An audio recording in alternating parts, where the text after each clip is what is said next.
Shalom, shalom, bakunzi b'ijambo ry'Imana. Nongeye nagarutse kuganira ijambo ry'Imana namwe. Uwiteka ahabwa icyubahiro. Nizere ko mwese aho muri mumeze neza. Uwiteka kibarinze. Haleluya, amen. Reka ntangire niragiza amaboko y'Imana kugira ngo inyobore muri ino jambo tugiye gusangira. Data wa twese uri mu ijuru, Mana ya Abrahamu, Mana ya Isaka, Mana ya Yakobo, nje imbere y'ubwiza bwawe nkwinginga kugira ngo ube kumwe nanjye, unyobore muri ino jambo, ntaba ari jyewe mvuga ahubwo aba ari wowe uvugira muri jyewe. Mwuka wera ndakwinginze kugira ngo ufate controle y'ino atmosfere iri aha ngaha, kuva ntangira kugeza nsoza, aba ari we unyobora muri byose. Mwuka wera, mu izina rya Yesu Kristo mbisabye, amen, amen. God, I look to you, I won't be overwhelmed. Give me vision to see things like you do. God, I look to you, you where my help comes from. Give me wisdom, you know just what to do. And I will love you, Lord, my rock. And I will love you, Lord, my shield. And I will love you, Lord, my strength. Forever all my days, I will love you, God. Amen, amen. Karimo ndagakunda kuko ni akaririmbo nyine ko kavuga ko Imana niyo yonyine ifite kuduha ihishurirwa. Imana niyo ifite kuduha ihishurirwa, niyo yonyine ifite kuduha kureba nk'uko kureba ibintu byo kuri iyi si nk'uko nayo ibibona, ni ifite kuduha wisdom divine, ubwenge, kuko ubwenge bwose buturuka ku Mana. Imana niyo ifite kuduha wisdom divine, ubwenge bwo kubasha kubaho kuri iyi si. Ko kubaho kuri iyi si bisaba ubwenge bw'Imana.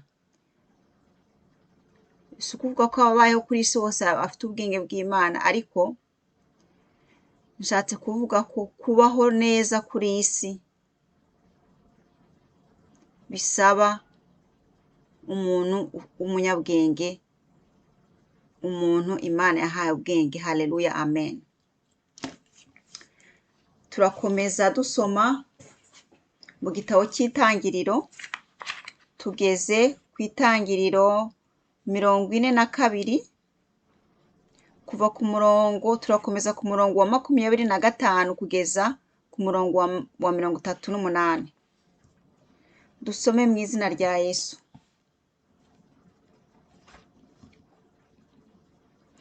Umutwe w'amagambo uravuga uti: bene se wa Yozefu basubira muri Kanani.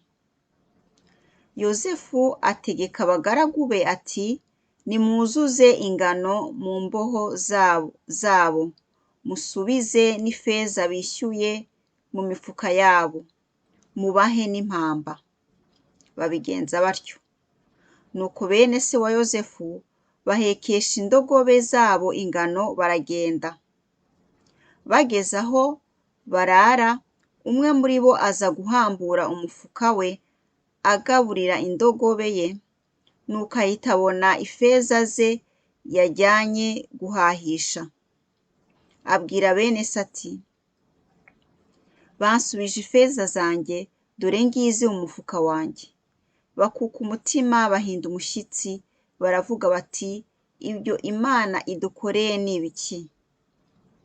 Bageze kwa se, Yakobo mu gihugu cya Kanani, bamutekerereza ibyababayeho byose bati, umugabo utegeka mu Misiri yatubwiye adukanika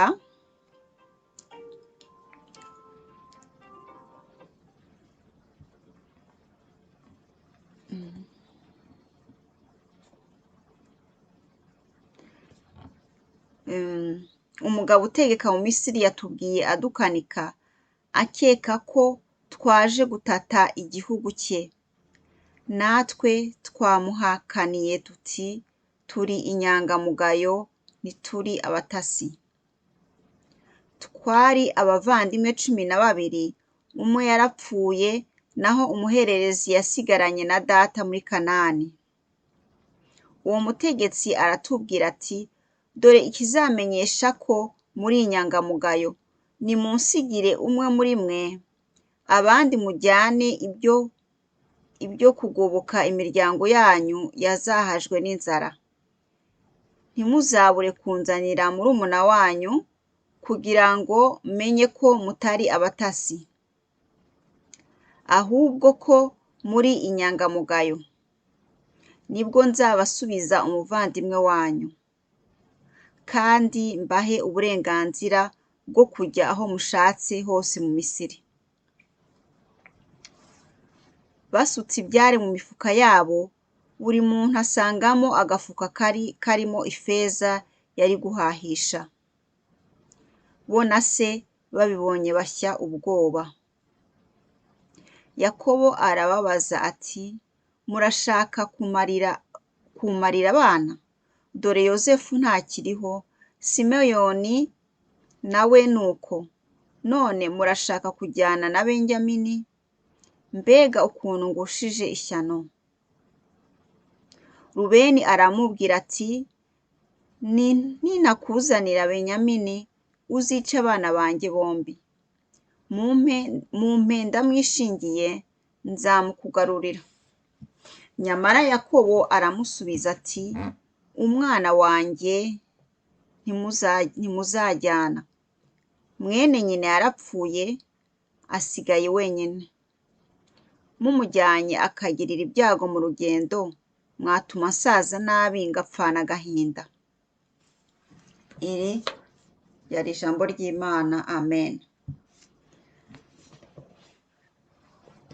Turakomeje twumva ukuntu histoire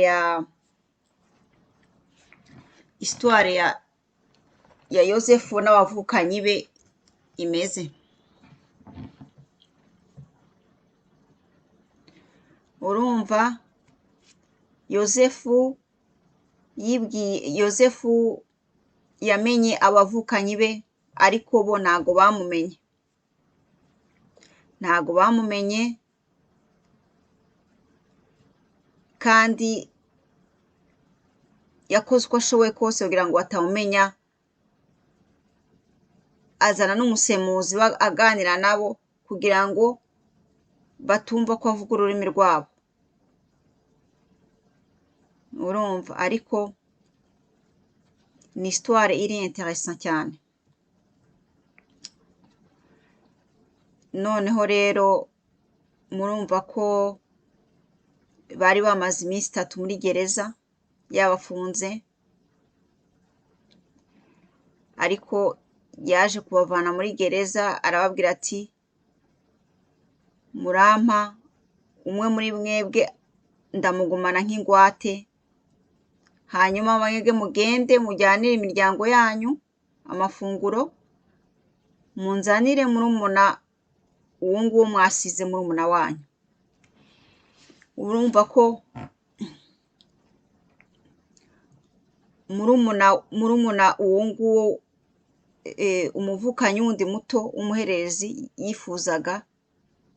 Yozefu yifuza kubona, no kuba bari basangiye se na nyina Benyamini. Benyamini yari asangiye se na nyina we na Yozefu, uretse ko mama wabo yari yarapfuye.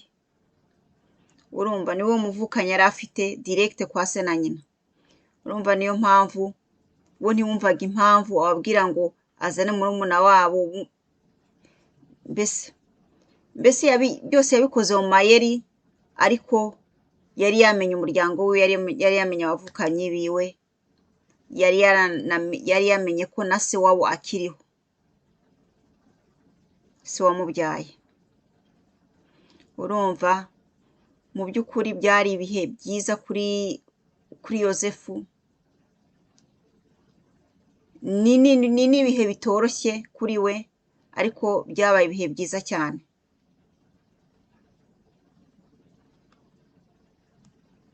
Guhura n'abavukanyi be nta eforo n'imwe yabikozeho, ariko ari Imana gusa yamuteguriye ayo mayira yose, bikanamwibutsa n'inzozi yarose akibana n'abavukanyi be. Murumva, kubera ubwenge bwa Yozefu Imana yari yaramuhaye, ubwo bwenge bwaragiye bumutera kuba umutware wa Misiri.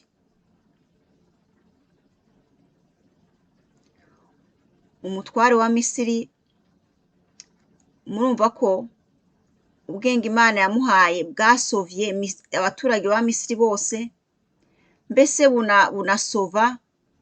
bunarokora n'umuryango we, abavukanyi bose uko banganaga biwe na se wamubyaye, bari bagiye kuzicwa n'inzara, bari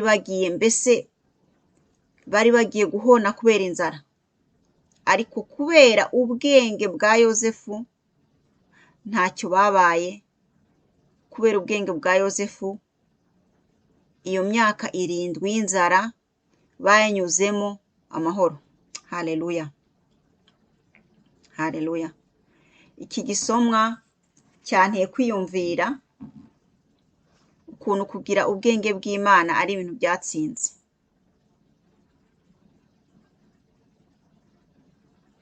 Ubwenge bw'Imana nibwo butegetse iyi si. Ubwenge bw'Imana bugeza umuntu ku kuzo. Ikuzo muraryumva uko bisobanuye, gloire. Ikuzo, mbega ubwenge bw'Imana iyo umuntu abufite bumugeza ku ikuzo, bumugeza ku buzima bwiza bushimishije, mbese ku bintu byiza gusa, nk'uko Yozefu byamubayeho. Ngo ubwenge bw'Imana bukurura ikuzo, bukurura celebrity, bukurura kuba icyamamare. Mbese nuko ubwenge bw'Imana bumeze. Wisdom divine ikurura kuba icyamamare. Ntanze n'urugero rworoshye, murebe ukuntu Yesu aho yavukiye ahantu hababaje, mbese yicisha bugufi byose, akora ubushake bwa se uri mu ijuru, wo mu ijuru. Ariko kubera uko yari yimereye kwicisha bugufi byose, Yesu byamuhaye ikuzo, byahaye Yesu kuba icyamamare.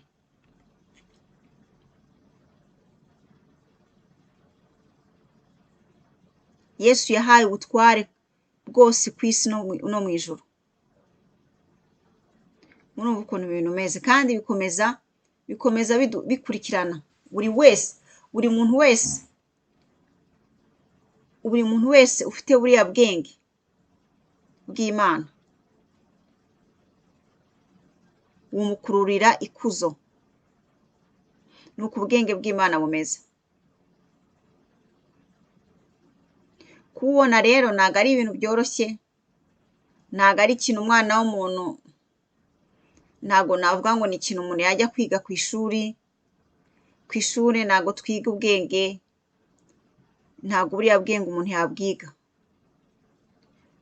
yabwiga ngo bishoboke. Ku ishuri tuhakura ubumenyi butandukanye, abana b'abantu bahakura ibintu byinshi, mbese ubumenyi butandukanye, ariko ntabwo mu ishure ushobora kuvuga ngo utahanye impamyabumenyi cyangwa ngo utahanye diplome y'ubwenge bw'Imana, wisdom divine. Icyo kibaruwa, iyo diplome ni Imana iyitanga gusa. Ubwo bwenge buturuka ni Imana. Iyo Imana yavuze ati udafite ubwenge nabunsabe nzabumuha. Kuko Imana ubwayo ni source y'ubwenge. Imana yaremesheje isi ubwenge. Iyi si ihagaze kubera ubwenge bw'Imana. Iyi si yaremwe kubera ubwenge bw'Imana. Iyi si iracyakomeje guhagarara, iracyakomeje gufonctiona kubera ubwenge Imana yashize mu bana b'abantu bagategeka isi, bakayobora isi. Muri ubu kuntu ibintu bimeze. None tugeze no kuri Yozefu. Yozefu Imana yamuhaye ubwenge bwayo, aba icyamamare, aba igikomangoma. Murumva ibintu bikomeza bikurikirana. Natwe rero niba dushaka kuba ibyamamare, niba dushaka kugera ku ikuzo, tugomba gusaba Imana ubwo bwenge bwayo.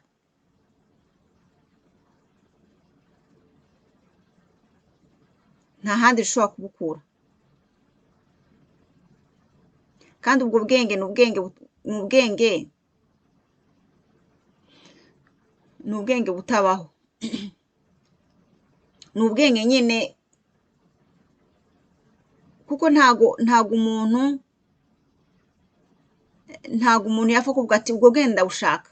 Mbese umuntu yivugira gusa ubwo bwenge ndabushaka, kandi ni byiza kugira ubwenge, ni byiza. Ubwenge ndabushaka iki cyose ubushaka, nk'uko ushobora kuvuga ati ngiye mu isoko, ngiye guhaha ikintu ushaka, ibintu bisanzwe gutya gusa. Ntabwo ari uko bimeze. Ubwo bwenge Imana ibuha abantu bicishe bugufiya, abantu baciye bugufi.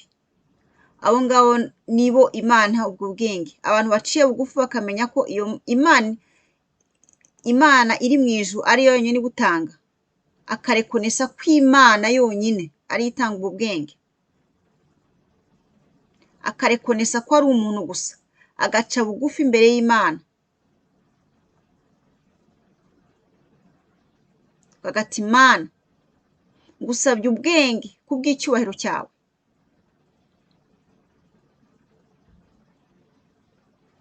Ngusabye ubwenge kuko nifuza guhesha izina ryawe icyubahiro muri isi y'abazima.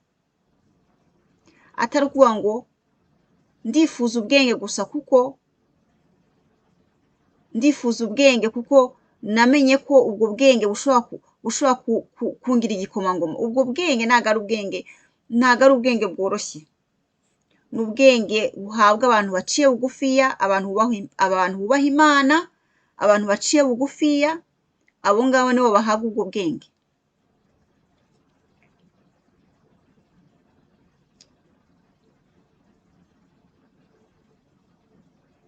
Ubwo bwenge ntabwo bushobora guhabwa umwirasi. Ubwo bwenge ntabwo bushobora guhabwa umuntu usuzugura Imana. Ubwo bwenge ntabwo bushobora guhabwa umuntu w'icyigenge, mbega umuntu abona ko ari we Mana ubwe. Ubwo bwenge ntibubarizwaho. Ubwo bwenge bubarizwa mu bantu bicishije bugufiya cyane, nka kuriya Yesu yicishije bugufiya ari ku isi, akigira umuntu kandi ari Imana 100%. Ubwo bwenge bugahabwa abantu bubaha Uwiteka. Nta handi ushobora kubona, nta n'ahandi uzabusanga. Uko ni ukuri mbabwiye, bamwe uko kuri muranakuzi, ariko uko kuri nuko bimeze. Ubwo bwenge ubwo bugeze umuntu ku kuzo. Ubwo bwenge butuma umuntu aba icyamamare. Ubwo bwenge uzabusanga mu bantu bubaha Uwiteka, uzabusanga mu bantu baciye bugufi cyane. abantu batiratana ubukire bwabo, abantu batiratana ikintu cyo cyose bafite cyitwa ngo ni cyiza kuri iyi si, abantu baciye bugufi cyane bubaha Uwiteka, aho ngaho niho ubwo bwenge uzabusanga. Haleluya, amen. Nukuri nanjye ndafashijwe n'iri jambo, ndafashijwe n'iri jambo, kuko n'abategetsi b'iyi si bagendera kuri ubwo bwenge bw'Imana. Nta mutegetsi n'umwe wo kuri iyi si atashizweho n'Imana, nawe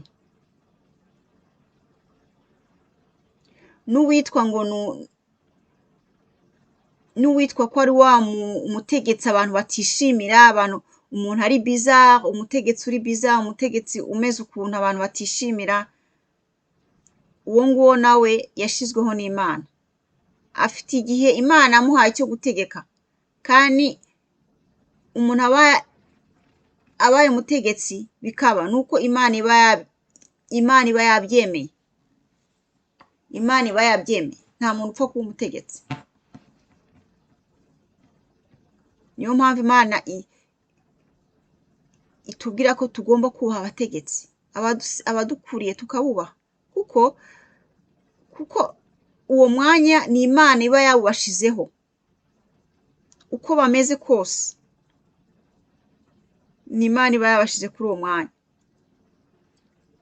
Niyo mpamvu tugomba kubaha abategetsi bacu ndetse tukanabasengera, kuko responsabilité baba bafite ntago ari nto. Kuba umutegetsi ntago ari ikintu gito, ni ukwikorera imizigo y'abantu benshi. Mwibuke ukuntu Moyize yikoreye imitwaro y'Abisirayeli bangahe, abakura muri Egiputa bambuka iyo nyanja itukura. Mwibuke ukuntu Moyize yari aremerewe. Niyo mpamvu Imana yarakaye, hari abashaka kurakaza Moyize, hari abavuga nabi Moyize, ikarakara, kuko ibizi neza ko ubutegetsi ntago ari ikintu gito, ubutegetsi ni umuzigo uremereye. Imana iba yabyemeye ko umuntu aba umutegetsi, nubwo abantu tuba tutanamushaka, ariko tugomba kubaha decision y'Imana, kuko Imana yo ireba kure, ibizi impamvu uwo muntu yagizwe umutegetsi.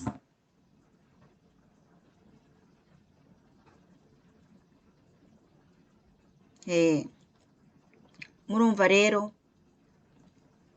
ko ubwenge bwa Yozefu bwarokoye abapeple bo muri Misiri bose ntibicwe n'inzara iyo myaka 7, ndetse n'abanyuma ya Misiri baje guhahira muri Misiri. Mbese ubwo bwenge bwatumye abantu barokoka, imbaga n'abantu barokoka. Haleluya, haleluya. Ubwo bwenge burahambaye, ubwo bwenge bw'Imana ni ubwo gutinywa, ni ubwo gushakishwa.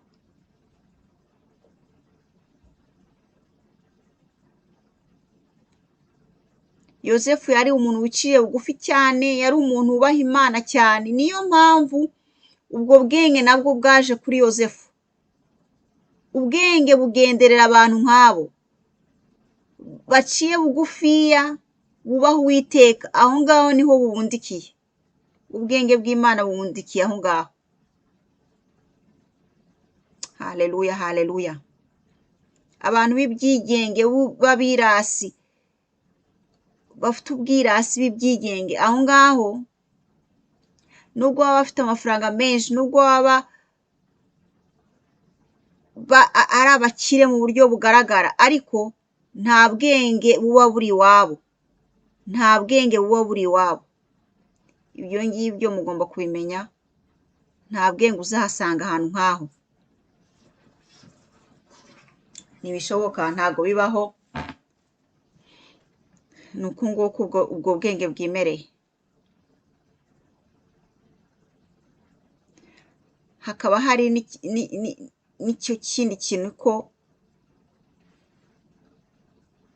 ko muri Misiri hari kubaho iyo myaka 7 y'uburumbuke, mbega bakeza cyane, n'indi ikurikira y'inzara. Murumva ko kuri iyi si abantu tugomba guhora twitegekanyiriza ibihe bibi. Tugomba guhora dutekereza, tuvuge uri umukozi, ntukoreshe amafaranga yose yawe nk'uko uyabonye, ukoreshe yose uyakoreshe. Oya, urumva ko atari ibintu byiza. Ugomba kuvuga uti uyu mushahara nabonye, reka ngire nkoresheje, ngire nayo n'amake nshira ku ruhande, kuko ntazi ibihe bibi biri imbere bintegereje. Murumva, kuri iyi si ibihe bihora bisimburana, ibihe byiza bisimburana n'ibibi, ibihe byiza bigasimburana, ni gutyo bihora bimeze. Niyo mpamvu umwana w'umuntu tutagomba kudengamara tukavuga ngo turi mu bihe byiza gusa, ibintu byawe ukabikoresha uko ushaka, mbese ukabikoresha uko ushaka, ntutekereze ejo hawe hazaza, ntutekereze ko ibyago bishobora kuza hanyuma ukabura ukuntu uva muri ibyo byago, ugakorwa n'isoni. Kuko mu bihe byiza ntiwatekereje ko ibihe bibi bishobora kuza, ahubwo warakonsomye, waratagaguje mu buryo burengeye. Rero ako ni akantu k'ubwenge tukwiye kwiga kuri Yosefu, ko tugomba guhora dutekanyiriza ibihe bibi. Uri umukozi, akazi kose ufite ukora gatuma ubaho, ariko muri consommation ukoresha mu mafagitire yawe, ifo kwibuka gushira iruhande, ugashyira akantu iruhande, ugatekereza ko ibihe bibi bishobora kubaho. Sivuga ngo ibihe bibi ngo bizaza, ariko birashoboka ko tuba kuri iyi si. Iyi si ihora ibibi bihora nabisimburwa n'ibyiza, gutyo. Ako ni akantu k'ubwenge tugomba kwigira kuri Yosefu, kwitegekanyiriza ibihe bibi.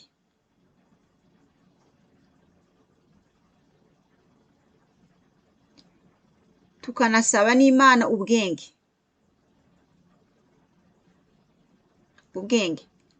Ariko mbere yuko dusaba Imana ubwo bwenge, tugomba kwanza guca bugufi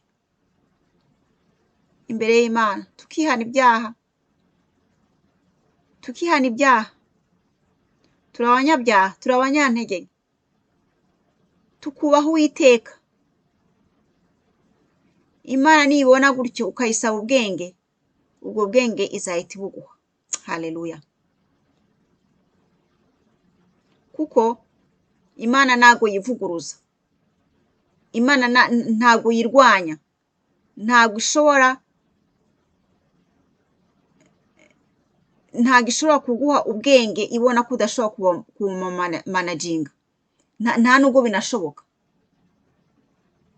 ntibishoboka, ni ibintu bitajyanye. Uticisha bugufiya, utubaho Uwiteka, umva ko ubwo bwenge Imana yabuguha gute? Ntago ishobora kubuduha. Tugomba kubanza kwicisha bugufi, tugomba kubanza kubaha Uwiteka, tukamenya ko ariyo Mana yacu, ariyo nkuru, ari tugizwe nayo, tukubaha ijambo ryayo, hanyuma ubwenge nabwo buzahita budusanga.